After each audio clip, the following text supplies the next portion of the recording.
अंतरराष्ट्रीय युवा विद्वान, जैन दर्शन में यूनिवर्सिटी टॉप व गोल्ड मेडलिस्ट, जैन सिद्धांत एवं न्याय विषयों को सरलता से समझाने वाले, यूएसए, इंग्लैंड, ऑस्ट्रेलिया आदि अनेक देशों में जैन धर्म की महती प्रभावना करने वाले, पंडित टोडरमल पुरस्कार, युवा विद्वत रत्न आदि अनेक पुरस्कारों से सम्मानित मूर्धन्य विद्वान डॉक्टर संजीव कुमार गोधा जयपुर द्वारा जानिए धर्म का मर्म।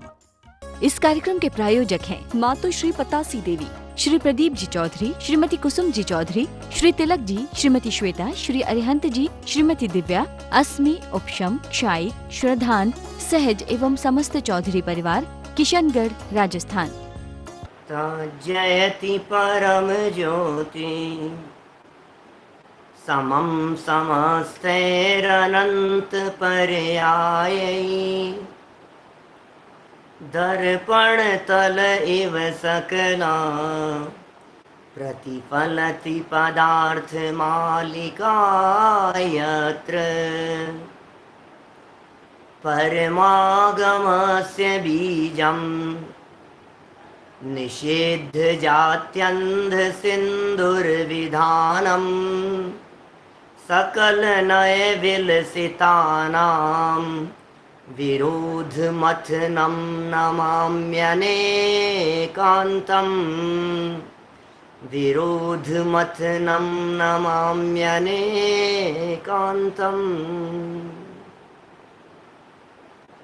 पुरुषार्थ सिद्धि उपाय नामक यह ग्रंथ है, आचार्य अमृतचंद्र स्वामी की यह रचना। हिंसा और अहिंसा के स्वरूप की चर्चा काफ़ी विस्तार से हम लोग आपके बीच में यहाँ कर चुके हैं। बहुत चर्चाएं हो गई, अलग अलग प्रकार के भंग बनाए, अलग अलग प्रकार से हिंसा और अहिंसा की परिभाषाएं व्यक्त की गई, अलग अलग प्रकार से हिंसा के संदर्भ में सत्य ठहराने वाली कुयुक्तियों को प्रस्तुत किया गया। लगभग 50 गाथाओं का यह प्रकरण काफ़ी विस्तार से चला। माने 90 श्लोक हमने अभी तक पढ़े हैं और उसमें आधे से ज़्यादा श्लोक हिंसा और अहिंसा के स्वरूप के लिए समर्पित थे। आज चर्चा थोड़ा सा नया मोड़ लेने वाली है। यद्यपि अमृतचंद्राचार्य पहले इस बात को सिद्ध कर चुके हैं कि भाई आत्मा के परिणामों की हिंसा होने से सभी कुछ हिंसा ही होता है। जहाँ आत्म परिणामों की हिंसा होती है उसे हिंसा ही कहते हैं। क्या आत्मा के परिणामों की हिंसा उपयोग का स्वरूप से बाहर निकलना कहलाता है। जब इस जीव का उपयोग अपने ज्ञायक आत्म तत्व में लीन नहीं हो पाता, जब उपयोग स्वरूप से निकलकर पर पदार्थों की तरफ दौड़ता है, जब जगत की तरफ दौड़ता है, जब विषयों की तरफ उपयोग भागता है, तो फिर ऐसा समझना चाहिए कि हिंसा हो रही है। कि साहब स्वरूप से बाहर निकलने को यदि आप हिंसा कह रहे हो तो झूठ बोलते समय भी तो उपयोग अंदर नहीं रहता, चोरी करते समय भी तो उपयोग अंदर नहीं रहता, कुशील और परिग्रह संचित करते हुए भी तो हमारा उपयोग अंदर में नहीं रहता। इसका सीधा सा अर्थ यह है कि यदि असत्य, चोरी, कुशील और परिग्रह इन परिणामों में भी उपयोग बाहर है, तो फिर आपकी जो हिंसा की परिभाषा है उसमें अति व्याप्ति दोष आएगा, अति में व्याप्त होती हुई दिखाई देगी। तो आचार्य देव ने कहा कि नहीं भाई, वस्तु स्थिति तो यही है कि झूठ, चोरी, कुशील और परिग्रह भी प्रकारांतर से हिंसा ही है। तो यदि ये सब हिंसाएं, तो पाप 5 क्यों बतलाए शास्त्रों में? शास्त्रों में ये क्यों लिखा कि 5 प्रकार के पाप होते हैं? अकेला ये लिख देते हैं हिंसा नाम का पाप होता है, चैप्टर खत्म हो जाता। कितनी सीधी सी बात थी। जबकि पाप तो 5 कहे हैं जनागम में, बच्चों को याद है। छोटे छोटे से बच्चों से पूछो तो बच्चा भी ये बोलता है कि पाप 5 होते हैं, परमेष्ठी पाप 5 होते हैं, पाप 5 होते हैं। हिंसा, झूठ, चोरी, कुशील, परिग्रह। छोटे छोटे से बच्चे 5 पापों के नाम फटाफट बोलते हैं, पाठमालाओं में पढ़ाए जाते हैं। बचपन से हमने भी 5 पाप पढ़े हैं, और आज आप ये कह रहे हो कि पाप 5 नहीं है, अकेला हिंसा ही पाप है, तो ये बात कैसे चलेगी? ये बात तो कुछ जचने वाली नहीं दिखाई देती है। तो आचार्य अमृतचंद्र स्वामी ने तुरंत पलट करके यह बात कह दी, ये तो शिष्यों को समझाने के लिए भेद किए। झूठ, चोरी, कुशील, परिग्रह के जो भेद डाले गए हैं, ये सारे के सारे भेद शिष्यों को समझाने के लिए डाले हैं, हकीकत में नहीं है। तो पाप तो एक ही है, हिंसा, और धर्म एक ही हो गया, अहिंसा। यदि उपयोग बाहर निकलने का नाम हिंसा है, तो उपयोग अपने में समा जाने का नाम अहिंसा है। सीधी सी बात है। हिंसा से विपरीत अहिंसा होगी, अहिंसा से विपरीत हिंसा होगी। दोनों एक दूसरे के अपोजिट दिखाई देता है।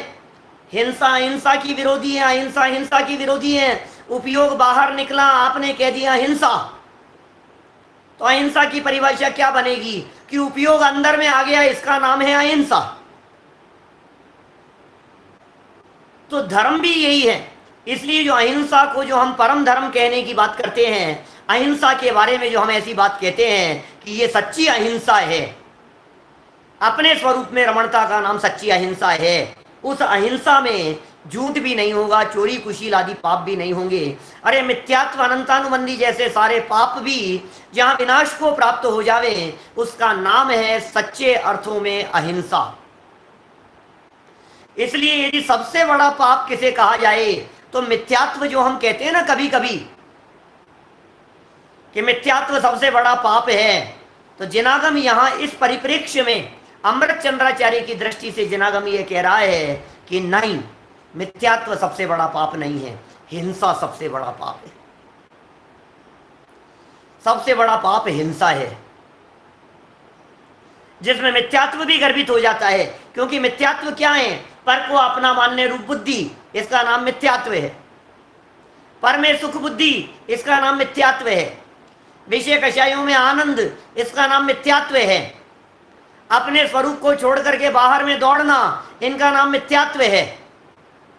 तो जितनी मिथ्यात्व जन्य बातें होंगी, वे सब की सब हिंसा ही तो है, और क्या है? मिथ्या दृष्टि आत्मघाती। हे आत्मपंसन, हे दुरात्मन, हे आत्मघाती। अमृतचंद्र स्वामी ने ही प्रयोग किए हैं ये शब्द समयसार की टीका में।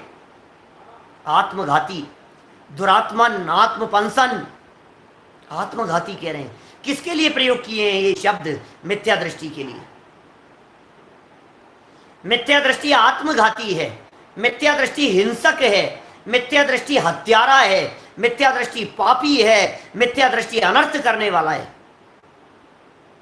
मिथ्या दृष्टि दुखी है, मिथ्या दृष्टि बेशर्म है। शर्म माने होता है सुख, और बेशर्म माने होता है सुख से रहित, उसका नाम है बेशर्म। तो मिथ्या दृष्टि जीव जितने भी दिखाई देते हैं, कोई सुखी नहीं है। इसलिए हर मिथ्या दृष्टि बेशर्म है, शर्म नहीं है उस मिथ्या दृष्टि जीव को। चलिए खैर, अहिंसा की चर्चा हम यहां पूरी कर चुके हैं। आत्म परिणामों से बाहर निकलकर झूठ की तरफ बढ़ते हैं। जब अपना उपयोग, अपनी परिणति अपने ज्ञायक भगवान आत्मा से निकल करके बाहर निकलती है,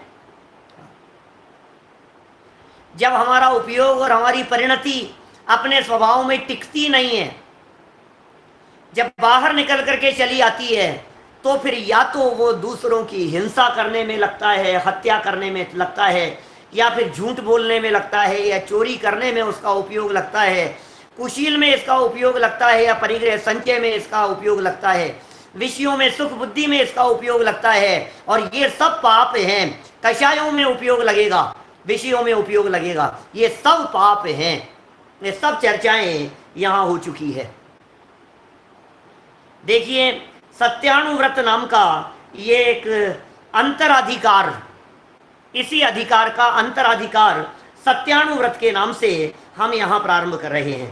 पेज नंबर है 119, 119 नंबर का यह पेज है, और सत्यानुव्रत का प्रतिपादन करने वाला यह 91 नंबर का श्लोक है। असत्य पाप, क्या कह रहे हैं? असत्य पाप का भेद सहित स्वरूप स्पष्ट करते हैं। क्या है असत्य पाप? कितने भेद हैं असत्य नामक पाप के? यह असत्य नामक पाप किस प्रकार का है? झूठ का सही स्वरूप क्या है? झूठ किसे कहते हैं? अरे बड़ी गजब की व्याख्याएं हैं। जैसे हिंसा और अहिंसा की सूक्ष्मता में चले गए थे, इस तरह से सत्य और असत्य को सूक्ष्म रीति से एक बार समझने की चेष्टा करो कि वास्तव में असत्य क्या है। हम अपने आप को सत्यवादी कहते हैं, हम कहते हैं हम तो सच बोलते हैं, हम झूठ नहीं बोलते।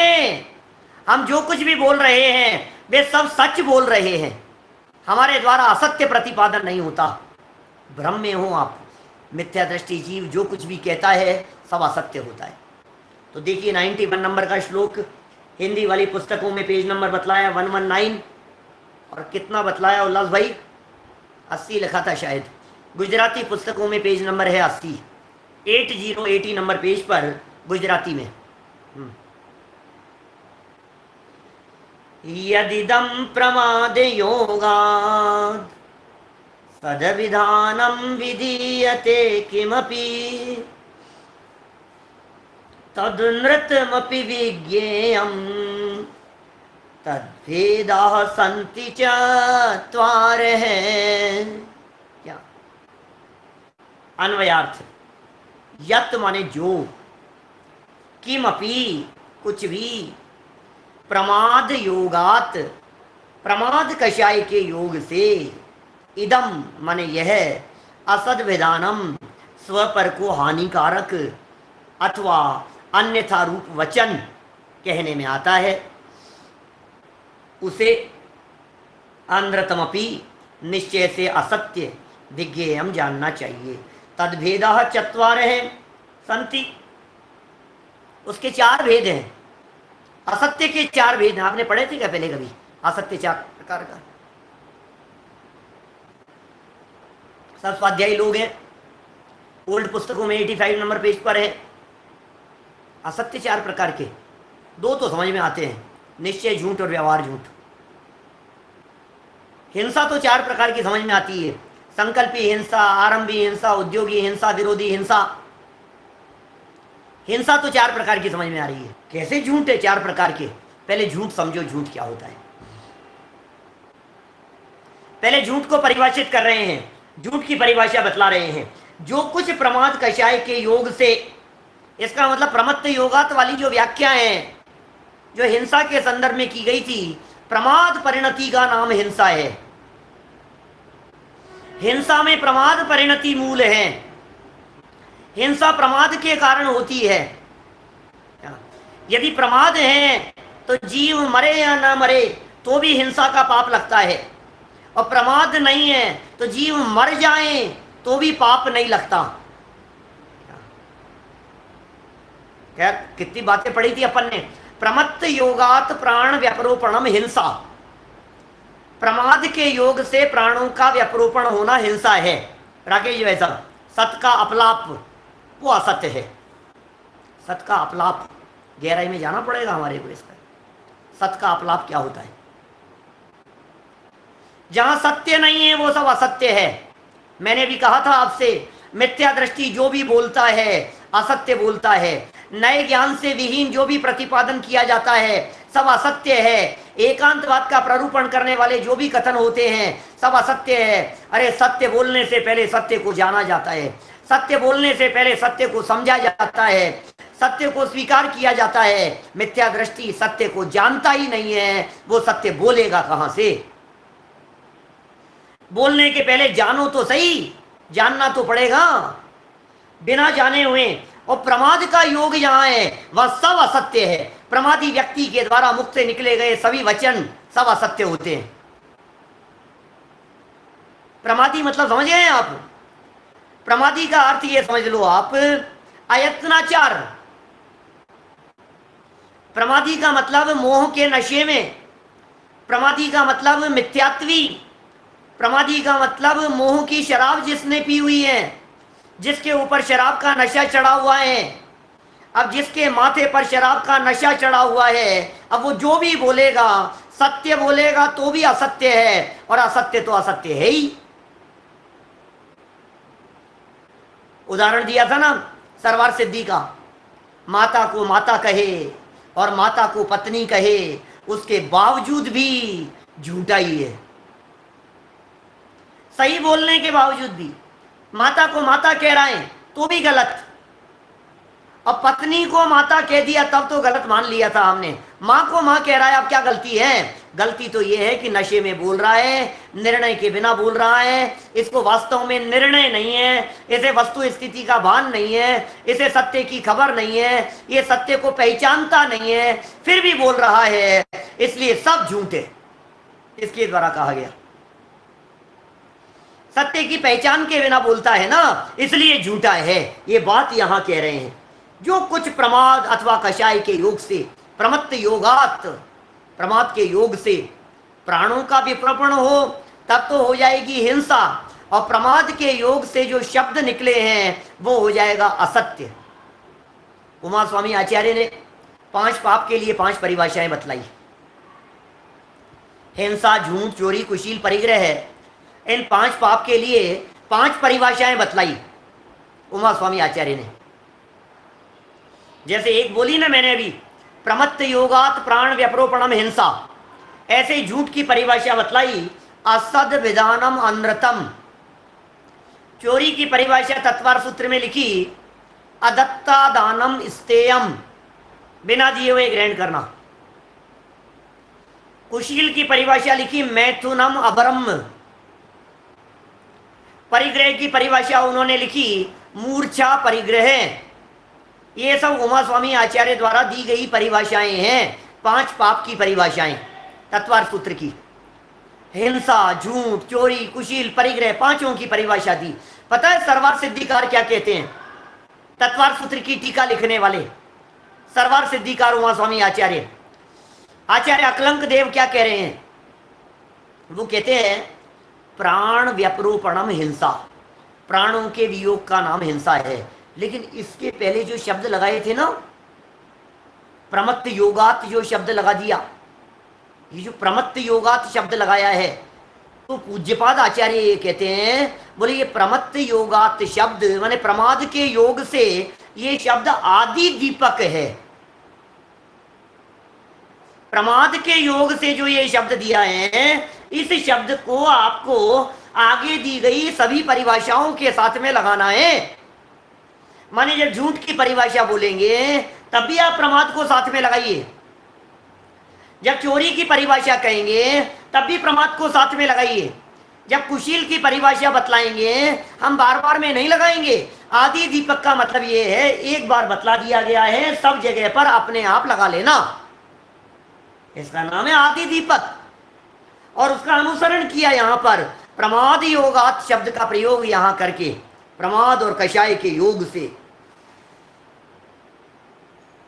इसका मतलब प्रमाद में कषाय को शामिल कर लिया गया। यह और देखो गजब की बात, झूठ क्या होता है? ये कह रहे हैं स्व पर को हानिकारक। लो, झूठ क्या है? स्व पर को हानिकारक। झूठ बोल करके ये सोचता है दूसरे का नुकसान होगा, झूठ बोल करके सोचता है मैंने उसका बिगाड़ दिया। झूठ बोलने पर इस जीव को ऐसा नहीं लगता है कभी भी कि मेरा भी कुछ बिगाड़ हुआ है। झूठ बोलने में मेरा क्या बिगड़ गया? भाई जो कुछ भी मैं बोल रहा हूं इसमें मेरा क्या बिगड़ गया है? मेरे द्वारा किए गए वचनों में, कहे गए वचनों में मेरा तो कुछ भी बिगड़ता हुआ दिखाई नहीं देता है। इसलिए ये कहता है यहां कि मैं तो झूठ नहीं बोल रहा हूं। तो ये कह रहे हैं स्वयं और पर को हानिकारक अन्यथा रूप वचन कहने में आता है, उसे निश्चय से असत्य जानना चाहिए, उसका नाम असत्य है। अरे असत्य वचन में अपना अहित होता हुआ दिखाई देता है। मैं यदि इसी बात को दूसरी तरफ से घुमा करके कहूं, उमाकांत जी साहब, इस बात को कि झूठ बोलने से स्वयं और पर की हानि होती है, ऐसा कहूं, इसको घुमाऊं, थोड़ा सा उल्टा करूं वाक्य को, तो वाक्य क्या बनेगा? जहां स्वयं और पर की हानि होती है वहां जो भी वचन निकलते हैं वो सब असत्य वचन है। ऐसा कहूं, अब इसको दूसरी तरफ से लगाओ, उमा स्वामी आचार्य के हवाला देकर के, मेरे ख्याल से अतिचारों वगैरह में और कई जो भावनाएं भाई है ना, सत्यानुव्रत की भावनाएं भाई है, और उन्होंने सत्यानुव्रत के अतिचार बतलाए हैं। वहां उन्होंने एक शब्द दिया, अनुवीची भाषणम। अनुवीची भाषणम एक शब्द आया है। ये अनुवीची भाषणम क्या होता है? बड़ा गजब का शब्द है। तत्वार सूत्र पढ़ाता हूं ना मैं कभी, तो फिर उसमें वो व्याख्या करता हूं। अनुवीची भाषणम की बड़ी विशेष व्याख्या होती है। अनुवीची भाषणम, उसको गहराई से समझना पड़ेगा हमारे को। अनुवीची भाषणम का मतलब क्या है? अनुवीची भाषणम का मतलब है जिनागम और वस्तु स्वरूप के विपरीत यदि कोई वचन जबान से निकला है, इसका नाम आपके द्वारा निकला गया जो वचन है वो झूठ है। वेनीची भाई साहब, वस्तु स्वरूप के विरुद्ध जो भी वचन निकल गया वो सब झूठ है। इसका मतलब मैं मारता हूं, मैं बचाता हूं, मैंने मार दिया, मैंने बचा दिया, मैंने कमाया, मैंने ये किया, मैंने बच्चों को समझाया, मैंने सिखाया, झूठ है ये सब, क्योंकि वस्तु स्वरूप ऐसा नहीं है। ये क्या शामिल कर रहे हैं असत्य की परिभाषा में? अनुवीची भाषण, आगम विरुद्ध वचन है ये सब। आगम ये कहता है एक द्रव्य दूसरे द्रव्य का कर्ता धर्ता नहीं होता है। अब यदि ये कहा गया एक द्रव्य को दूसरे द्रव्य का कर्ता धर्ता प्रतिपादित किया गया तो झूठ नहीं हो गया ये? जो भी हमारे माध्यम से ऐसे वचन निकले, अरे यार मकान तो बहुत अच्छा है, जो आपको खाने में सुख बुद्धि दिखाई दे रही है, जो आपको विषयों में सुख बुद्धि दिखाई दे रही है, जो आपको मजा आ रहा है घूमने फिरने में, मौज मस्ती में, पर्व मनाने में, त्योहार मनाने में, मौसम देख करके हलवा पूड़ी खाने में जो मजा आ रहा है आपको, हम आपसे पूछ रहे हैं ये जो आप वचन कह रहे हो क्या ये सत्य वचन है? जब हम 10 लक्षण पर्व आने वाले हैं, पवैया जी ने भी बहुत सुंदर विश्लेषण किए, टेकचंद जी ने भी किए, सत्य धर्म के प्रकरण में ऐसे ऐसे असत्य के प्रयोग उन्होंने बतलाए। भय में असत्य बोलता है, क्रोध में असत्य बोलता है, मायाचारी में असत्य बोलता है, लोभ में असत्य बोलता है, कैसे कैसे प्रयोग बतलाए हैं। इन सब की चर्चा करेंगे यहाँ। अभी 2-4 दिन तो चलेगा सत्यानुव्रत का ये प्रकरण, कुछ दिन तो अभी चलने वाली है चर्चा सत्य सत्य के संदर्भ में। लेकिन इन्होंने क्या कहा? स्वपर को हानिकारक। अब ये हानिकारक क्या चीज है? स्वपर को हानिकारक क्या है? इसका मतलब लोक व्यवहार के लिए जो कुछ भी आप कर रहे हो उससे अपना घात हो रहा है, अपना अहित हो रहा है, वो सब असत्य वचन की श्रेणी में चला जाएगा। आगम वचन ही सत्य है और आगम विरोधी जितने भी वचन होंगे सब असत्य है। मजाक में असत्य बोलता है। दादा ने तो मायाचारी के प्रकरण में उसकी चर्चा की, अप्रैल फूल मनाने वालों की चर्चा की। असत्य प्रतिपादन करता है, मायाचारी करता है, खेल खेलता है, मजाक बनाता है, हंसी उड़ाता है, किसी व्यक्ति को बेवकूफ बनाता है, सब की सब छल है, ये धोखा है, ये सब झूठ है। झूठ का दायरा भी कम बड़ा नहीं है। अमृत चंद्राचार्य जैसे समर्थ आचार्य जब इस बात का प्रतिपादन करते हैं ना, जब थोड़ा सा कहते हैं अमृत चंद्राचार्य, तो अमृत चंद्राचार्य ये कहना चाहते हैं कि आपने क्या समझ लिया, हमने अहिंसा की तो सूक्ष्म व्याख्या कर दी, झूठ नहीं है, झूठ भी कम नहीं है, हिंसा से कम पाप नहीं है ये झूठ। लेकिन सच में बतलाना, अपने दिल पर हाथ रख करके सोचना जरा, हिंसा तो हमें पाप लगता है, झूठ बोलना हमें पाप लगता है क्या? दिल पर हाथ रख करके बताओ। सब जैनी लोग बैठे हुए हैं, सब स्वाध्यायी हैं, सब आत्मार्थी है। एक चींटी हमारे हाथ से तड़फड़ा करके मर जाती है, हमें खेद होने लगता है, अफसोस होने लगता है, और दिन भर मोबाइल पर सच झूठ करते रहते हैं।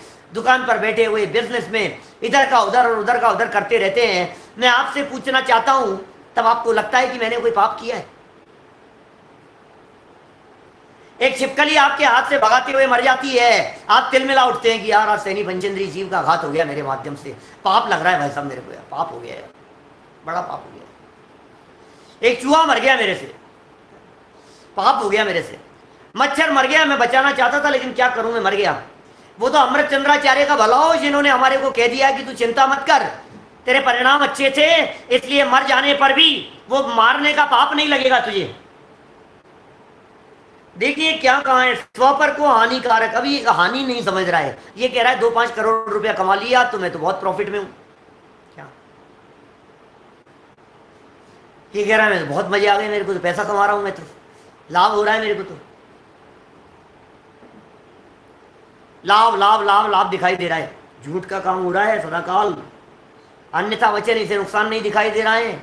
स्व पर के लिए जहां नुकसान होता हो उसका नाम असत्य है, जो हानिकारक हो, और अन्यथा रूप वचन हो जो भी कहने में आते हैं उसे असत्य कहते हैं। निश्चय से उन्हें असत्य जानना चाहिए। उसके कितने भेद कह दिए हैं? 4 भेद।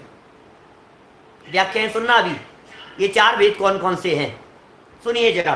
पहला भेद बतलाते हैं, उनमें असत्य का प्रथम भेद कहते हैं। झूठ का पहला भेद क्या है साहब? देखो जरा, सुने ही नहीं हमने कभी, सच कह रहा हूं, मुझे भी याद नहीं थे। 20 साल पहले पढ़ाया था पुरुषार्थ सिद्धि उपाय ग्रंथ, लेकिन मुझे याद नहीं है 22 साल पहले पढ़ाया, 21-22 साल पहले, मुझे याद नहीं थे ये असत्य के 4 भेद। मैंने वापस पढ़े तो ध्यान आया कि अरे यार ये अच्छा ये भेद है असत्य के। देखो जरा पहला भेद देखो, गजब गजब की चर्चाएं हैं, सुंदर चर्चाएं हैं। आगम का तो पाठ होना चाहिए। स्वाध्याय किसे कहते हैं? आद्योपांत स्वाध्याय होना चाहिए। ये सब अच्छा विषय नहीं चल रहा, छोड़ दो। अरे नहीं, ग्रंथ का नियम ही यही है, स्वाध्याय करने का नियम ये है, आद्योपांत स्वाध्याय करें। ग्रंथ की पहली गाथा से लेकर अंतिम गाथा तक नियमित अध्ययन और स्वाध्याय हो, उसे स्वाध्याय कहते हैं। ये होता है सच्चा स्वाध्याय, इसे कहते हैं स्वाध्याय। कभी सुन लिया, कभी पढ़ लिया, कभी देख लिया, कभी नहीं पढ़ा, कभी छोड़ दिया। पढ़ने का काम तो पंडित जी का है, हमारा थोड़ी ना पढ़ने का काम है, ऐसा नहीं चलेगा। 92 नंबर पढ़ रहा हूं मैं। 4 भेद असत्य के पहला भेद बता रहे हैं यहां पर, देखो जरा। स्वक्षेत्र काल भावै सदपि यस्मिन् निषेध्यते वस्तु तत्प्रथमं सत्यं स्यान्न नास्ति यथा देवदत्तोत्र। क्या कह रहे हैं भाई साहब? देखो रपरिया जी असत्य के भेद बतला रहे हैं। देखो जरा क्या कहना चाह रहे हैं यहां पर, अन्वयार्थ पढ़ते हैं। जिस वचन में स्वद्रव्य क्षेत्र काल भाव, अब द्रव्य क्षेत्र काल भाव को समझना पड़ेगा यहां, उसके बिना समझ में नहीं आएगी, गणित समझ में नहीं आएगी। क्या 5वां अध्याय प्रश्न कर रहे हैं? देखो आप हमारे ऊपर ही कह रहे हैं अब बात कि आपने क्यों छोड़ दिया 5वां अध्याय मोक्ष मार्ग प्रकाशक का, क्यों छोड़ दिया? हमने तो कर लिया 5वें अध्याय का स्वाध्याय, आप लोगों का छूटा है, तो उसके लिए हमने आज टेलीग्राम ग्रुप के ऊपर वो 5वें अध्याय में जो पिछले जो प्रवचन किए थे वो डाल दिए हैं। जिनको विशेष रुचि हो वे वहां से पढ़ ले, है ना, विकल्प नहीं है। टेलीग्राम ग्रुप के ऊपर डाल दिए गए हैं। जो शंका समाधान वाला जो टेलीग्राम ग्रुप बनाया हुआ है संजीव गोदा के नाम से, उस ग्रुप के ऊपर हमने, नहीं प्रवचन वाला ग्रुप है, एक अलग ग्रुप है, लेकिन वो संजीव गोदा प्रवचन के नाम से ऑडियो प्रवचन है, उनमें सब उसमें सारे डाल दिए हैं। इसलिए विकल्प नहीं करें, आपको जो भी पढ़ना सुनना हो सो पढ़ें आप। मैं तो एक व्यवस्थित स्वाध्याय पद्धति की बात कहता हूं, छोड़ना नहीं और नियमित पढ़ना। यस्मिन माने जिस वचन में स्वद्रव्य क्षेत्र काल भावई, अपने द्रव्य क्षेत्र काल भाव से सत अपि विद्यमान होने पर भी वस्तु का निषिध्यते, निषेध करने में आता है। तत्व माने वह प्रथमम प्रथम असत्यम असत्य स्यात् है। यथा माने जैसे अत्र देवदत्त नास्ति, यहां देवदत्त नहीं है, यहां देवदत्त नहीं है। क्या मतलब साहब, क्या कह दिया है यहां पे, क्या बात कह रहे हैं? ये कह रहे हैं जिस वचन में अपने द्रव्य क्षेत्र काल भाव से विद्यमान होने पर भी वस्तु का निषेध करने में आता है, वह प्रथम असत्य है। ओहो, वस्तु विद्यमान है, वस्तु का स्वरूप है, वस्तु सत्य है। सत्य में 4 बातें शामिल होती है। सत्य में द्रव्य भी आता है, सत्य में क्षेत्र भी आता है, सत्य में काल और भाव भी आता है। सत्य में द्रव्य क्षेत्र और काल भाव दोनों आते हैं, चारों आते हैं। द्रव्य क्षेत्र काल भाव में चतुष्टय स्वरूप वस्तु हुआ करती है। जब वस्तु चतुष्टय स्वरूप है, द्रव्य क्षेत्र काल भाव स्वरूप है, यदि वस्तु स्वचतुष्टय स्वरूप यदि वस्तु है, द्रव्य क्षेत्र काल भाव स्वरूप यदि वस्तु है तो द्रव्य क्षेत्र काल भाव कही जाएगी, वो सब असत्य की श्रेणी में चली जाएगी। ये यहां आचार्य देव कहना चाहते हैं। विद्यमान है सत्य, सत्य में चार बातें शामिल होती है। अस्तित्व, अस्तित्व में चार बातें शामिल होती है। जब वस्तु के अस्तित्व की चर्चा की जाती है तो द्रव्य क्षेत्र काल भाव की चर्चा की जाती है। निक्षेप नहीं है ये। नाम, स्थापना, द्रव्य और भाव, वो चार निक्षेप हैं। अनुराग जी, नाम, स्थापना, द्रव्य और भाव, ये चार तो होते हैं निक्षेप। क्या? और दूसरा है द्रव्य, क्षेत्र, काल और भाव। ये जो चार हैं ये है चतुष्टय। इसे कहते हैं चौका। चौका होता है ना, चौका। एक तो वो चौका है 4 रन वाला, और दूसरा एक होता है चौका माने जो अपने किचन में जो चौका कहते हैं, किचन को भी चौका कहते हैं। चौका, महाराज का चौका लगाए, चौके में मत आना, वो भी चौका होता है। तो चौके शब्द का अर्थ है वो बाउंड्री है, चौके में मर्यादा है। चौके का मतलब ये है कि ये एक सीमा रेखा बांध दी गई है, इसका नाम है चौका। क्या?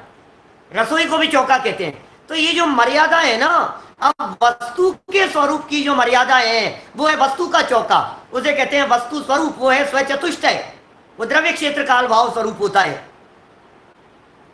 वस्तु स्वचतुष्टय स्वरूप है, द्रव्य क्षेत्र काल भाव में वस्तु का स्वरूप है। देखिए क्या कह रहे हैं यहां, विद्यमान होने पर भी वस्तु का निषेध करने में आता है, वह प्रथम असत्य है। जैसे यहां देवदत्त नहीं है, देवदत्त नहीं है, यहां पर देवदत्त नहीं है। देवदत्त की उपस्थिति होते हुए भी देवदत्त नहीं है, यह असत्य है। स्वचतुष्टय से वस्तु सिद्ध होते हुए भी, वस्तु का स्वरूप सिद्ध होते हुए भी, उसके बावजूद भी यह कहना कि वो नहीं है। टीका पढ़िए, टीका देखो समझ में आएगा। अभी चतुष्टय को भी बतलाएंगे थोड़ा सा।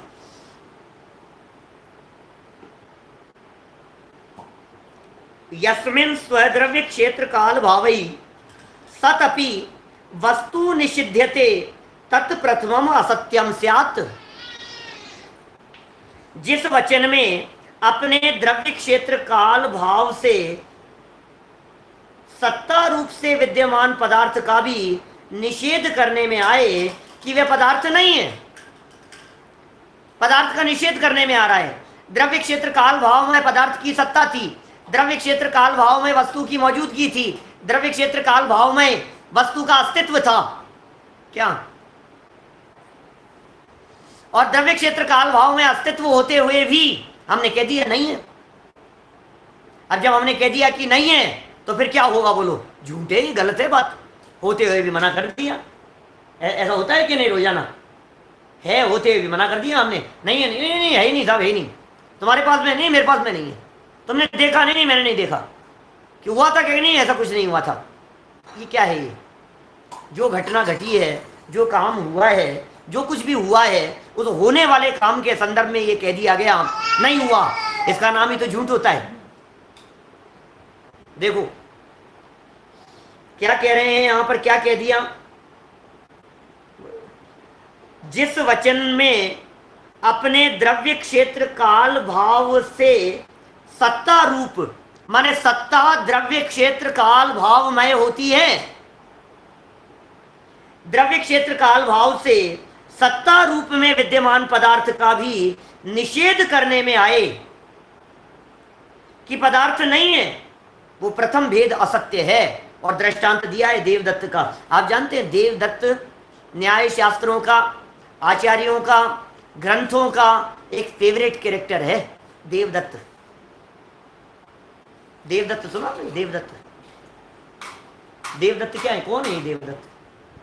ये देवदत्त ऐसा काल्पनिक कैरेक्टर है जिसे आचार्यों ने किसी भी बात का उदाहरण देने के लिए खड़ा कर दिया है और नाम देते हैं देवदत्त। देवदत्त की लकड़ी, देवदत्त का धन, देवदत्त का ऐसा, देवदत्त का ऐसा।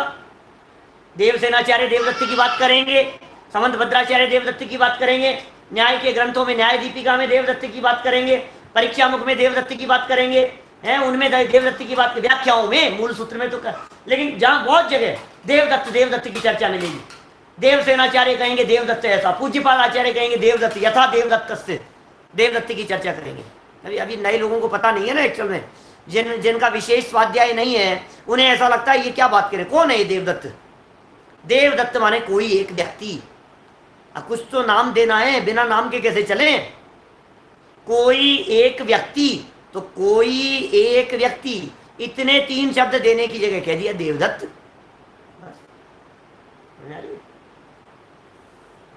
अब ये कह रहे हैं जैसे यहां देवदत्त नहीं है, दृष्टांत कहते हैं यथा अत्र देवदत्त नास्ति, जैसे यहां देवदत्त नहीं है। भावार्थ पढ़िए, देखिए। किसी क्षेत्र में देवदत्त नाम का पुरुष बैठा था, व्यक्ति बैठा हुआ है, संजीव जी यहां बैठे हुए हैं, ये यहां बैठे हुए हैं, और वहां किसी ने पूछा कि यहां देवदत्त हैं, तो उत्तर दिया कि यहां देवदत्त नहीं है। माने अस्तित्व से इनकार, सत्ता से इनकार, मौजूद वस्तु की गैर मौजूदगी बतला दिया जाना, बस ये कह रहे हैं यहां पर। ये पहला भेद है असत्य का, मौजूद वस्तु को गैर मौजूद बतला दिया गया। इस कार्यक्रम के प्रायोजक हैं मातु श्री पतासी देवी, श्री प्रदीप जी चौधरी, श्रीमती कुसुम जी चौधरी, श्री तिलक जी, श्रीमती श्वेता, श्री अरिहंत जी, श्रीमती दिव्या, अस्मि, उपशम, क्षाई, श्रद्धान, सहज एवं समस्त चौधरी परिवार, किशनगढ़, राजस्थान।